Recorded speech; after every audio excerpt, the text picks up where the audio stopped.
Welcome back to the channel, everyone, and today we're working on the LJ. Just doing something simple, changing the spark plugs. I wanted to do this for a while. They've been running in this for a couple years now. Nothing really wrong with them, but just wanted new, fresh plugs. But two things I always think of when doing plugs is always checking the gap and checking the plugs. Now, the LS based truck and car engines do use a ignition coil, but they are unique that they still have a wire. So that's one of the things we'll test. And the other one, always check gaps. So have this, and sometimes when pulling these off, you break them, which is what I did on one. So I went ahead and picked up a new set from Edelbock. And one thing I wanted to make sure I had was this metal cover. Most of the generic ones, or ones you pick up from most of your parts stores, do not have that metal piece. And when you're running headers like I am, you can kind of see down in there. As you can tell, there's just not a whole lot of room. That one's a little more. They get real close, and you want as much protection as you can get. So let's get to putting these spark plugs back in. All right, with the plug, it's nice and simple. You just test it, and according to the internet, 0.04 is right around where they need to be. So you can see the old plug, not anything too bad, but still getting old. So 0.04, time to put it in. Anytime I'm doing plugs, if I'm able to, I always put the plug inside. Let's see if I can get this.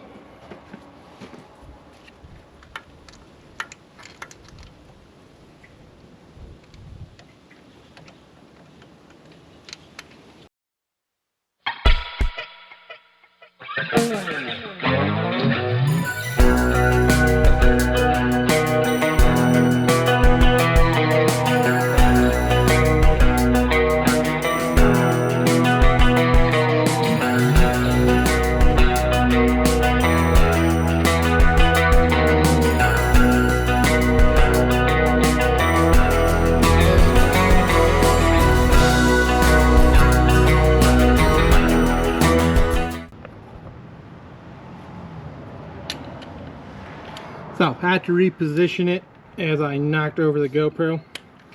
If you can see it or not, we got 14 foot-pounds. It says anywhere between 11 and 15. So I figured 14 is just a nice good number. Looks like the ratchet was able to get pretty much there. One thing to think of is you never want to really overdo it. And this is just a simple 12 volt. So if it's getting it there, that's good. I might not tighten it so tight on the next one to see kind of where the foot-pounds is. But never overdo it, and you never want to underdo it, as the compression thing can get by if it's underdone.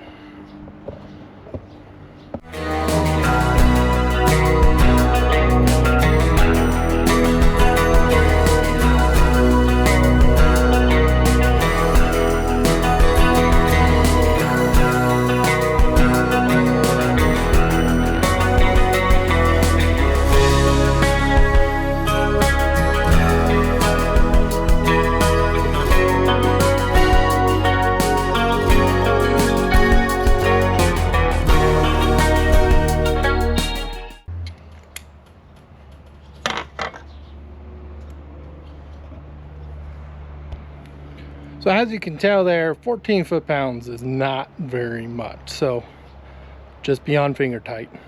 Let's get the other two done on this side, then move over to the next side.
right, now time for these.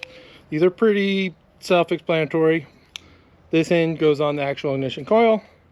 This goes on the spark plug. One thing to always do anytime you're messing with something like that is a dielectric grease. Now, the beauty of a good company like the Edelbock one is they actually provide this for you.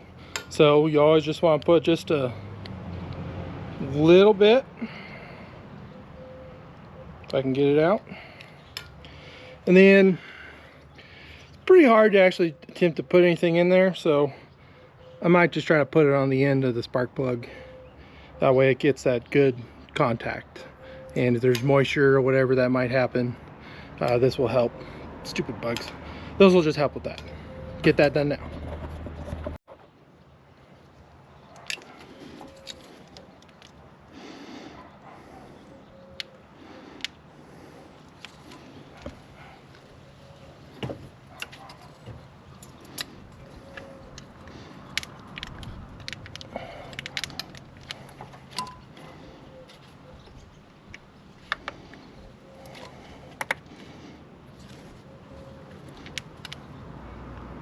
Always do a little pull test. Make sure that bad boy is on there nice and tight.